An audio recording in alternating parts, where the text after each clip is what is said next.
hard being in the music industry anyway. I kind of find that I don't really accept that kind of equality, so I don't find it difficult because I don't allow it.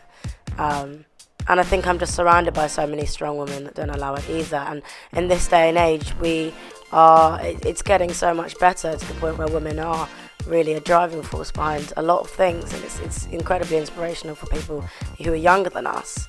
And so I think everybody has it difficult, but it's a question of what you make of it.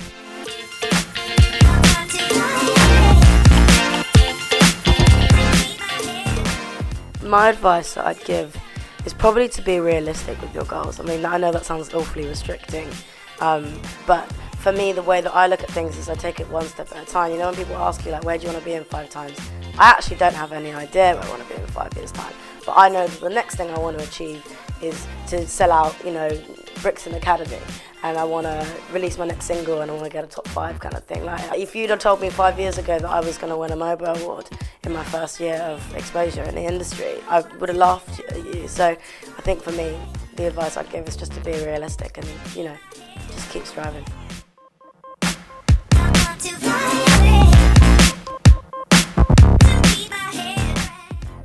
I think I was probably about 16. I was studying musical theatre at the Brett School, and I've always loved performing and being creative and working as a team, but musical theatre didn't allow me to be as creative as I wanted to be because I was singing somebody else's words and playing a character. Whereas when I started writing songs and tapping into emotions that I hadn't really used before, was when I realised that's what I wanted to do. And it wasn't until I met my managers a little bit later and started to develop as an artist, and people actually started to like what I did, which was encouraging to continue and to strive forward, really. And so I guess it was back when I was 16, 17 when I decided that that's what I wanted to do. It's hard, I don't know how I'm going to do it, but we'll get there. I think my biggest fan, I mean, obviously my fans are diehard and I love them for that, but I think my biggest fan has got to be my mum. She's the most critical, but she's also the most excited, and she's very critical, but she's brilliant in the best way, and she gets mad at me because I don't tell her enough, and she created a Twitter account so that she can keep up with me because apparently I don't call her enough and tell her what's up. So her only way of keeping track is using Twitter. But no, she's a creative though. She used to be a designer, and she now owns a cake business. She's amazing. So in terms of when I'm designing my merch, me and her drew my logo actually. So she is really lovely to have that creative input from somebody that's as close to me and that gets me and is related to me. So it's nice. My mum brought me up on her own in West London, and the countless things that she's done for me to make sure that I'm given the right opportunities is countless. So absolutely, my mum's one of my biggest inspirations and driving forces in many ways. Now we live in a world where bad is good and good is bad. And the main reason for this type of lifestyle is because he doesn't have a dad. Role model, father figure, someone to look up to. Because deep down he's screaming, "Daddy, you proud of me?" Just like Nego True when he's wishing for his dad to tell him, "Don't worry son, regardless what you do, I've got you." So his new friends tell him to prove himself in order to receive that limelight. So he squeezes lemons, hoping for lemonade, and thinks that it's alright. But he can't sleep at night, knowing what he did wasn't right. Now I'm not jazzy, but deep down this you is SARRFT soft. Cause he puts up this facade and is behind this mask. Cause he only spoke when he was spoken to. And at first he tried to make do, but the hot water turned cold and there was no lights in the house. The more cheese he brought home, he attracted more than one mouse. Now his mum was in love with more than just a cocoa, and she didn't try and keep it on the low low. She made sure he knew exactly what she was doing. She was heading down a road full of nothing but ruins. Now not having daddy around gave him the chance to be the man of the house. Gunshots replaced his lullabies as it laced around his ears and interrupted the rhythm of his heartbeat. 3 a.m. became his best friends back in them flats out on them back streets. Lions huddled around whilst he provided that meat. I'm Ray the Poet. I've been doing poetry for about 4 years now. I've been my 4th year in October. That's me. I used to go to the theatre when I was younger, so about the age of about 11. And then I was writing little stories, thinking that I was this big author. And I started singing, and then I stopped singing for a while, and then I think at the age of about 13, 14, I went to the a theatre showcase at the Unicorn Theatre in London Bridge, and I saw someone doing poetry, and I was like, this is really, really cool, and I want to start. So I wrote my first poem at 14, and I got a standing ovation. So from then forward, I just haven't stopped, really. Some things have come from my own life experiences, like over the last couple of years, and other things have come from conversations that I've had with other poets or other people, or I've got inspiration from other people's lives and kind of used it, in a third perspective, and tried to branch out whatever they've gone through and try and help others who have probably gone through it too but probably won't speak out about it. So yeah, that's what I tend to normally do.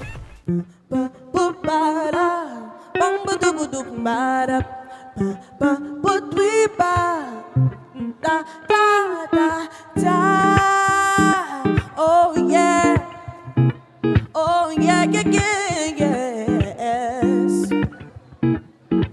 I can't imagine a day without you. I would have to run away from home to get to where you are. Funny thing is, I won't know what to say when I get there. I won't lie, I get shy, and it's all because of you. My friends know me as someone who can talk for days, but being around you makes that all change. People may think that I'm deranged, but love can make you do some crazy things to do, feelings I can't hide.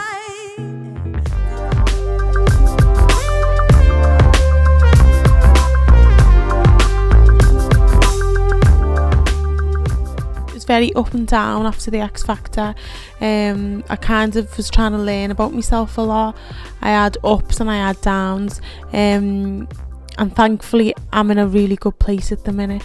I've had a lot of success, but I've also had a lot of drama, and one thing it taught me was that fame, although it's an amazing thing, it's not what you should strive for. Being musical is something you should strive for, being ambitious, but it taught me not to love fame.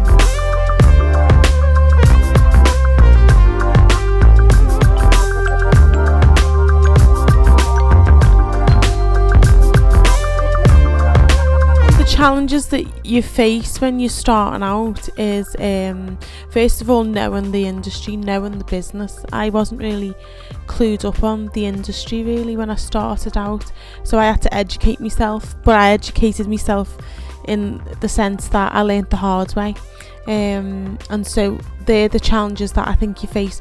Also the knockbacks. I think you've got to be really determined to keep going back. I can't say how many auditions I went to and they just said no, and I'd just turn up to the next audition and the next and the next and the next, and they'd still say no. And so literally X Factor was a last minute shot for me, so it taught me that you can't give up really. There's so many challenges I think with any career really, but with the music business you really do have to have quite tough skin, I'd say.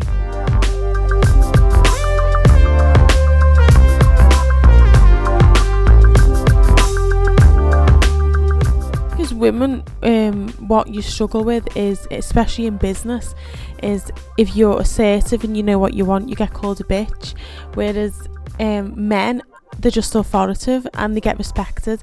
And so that was one thing I noticed when I was starting out was, I'd go into meetings and I'd be quite firm, typical Northern Scouse girl. I'd be quite like, this is what I want, and that'd be seen as, ooh, who is she? She's difficult.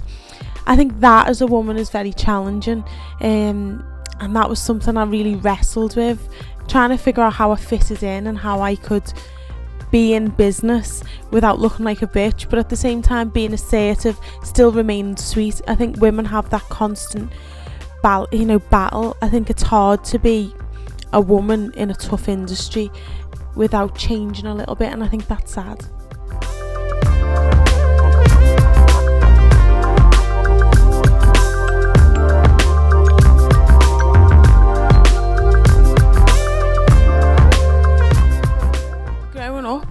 which shocks a lot of people, it was myself really. I was very determined. I think my circumstances fueled me to want more, and I was the poor kid in quite a rich area as well, and so I seen people do well around me, and I seen that it was within reaching distance for me, and so that was a big encourager for me, and that kind of made me like I'd be getting the yellow pages, I'd be ringing modelling agencies, I'd be ringing casting agencies. I remember even phoning, like, I don't know, I always wanted to be better and I always wanted to push myself, and I started work actually when I was 14, and I used to get £20 a day. It was the worst job ever, but it was, I mean, they were lovely people, but I mean, now when I look back, it wasn't great. It was £20 a day, and I used to use that £20 for me singing lessons and me dance lessons and things. So I think it does come from within you, and it has to start from that place. It has to start from you wanting to change your life really.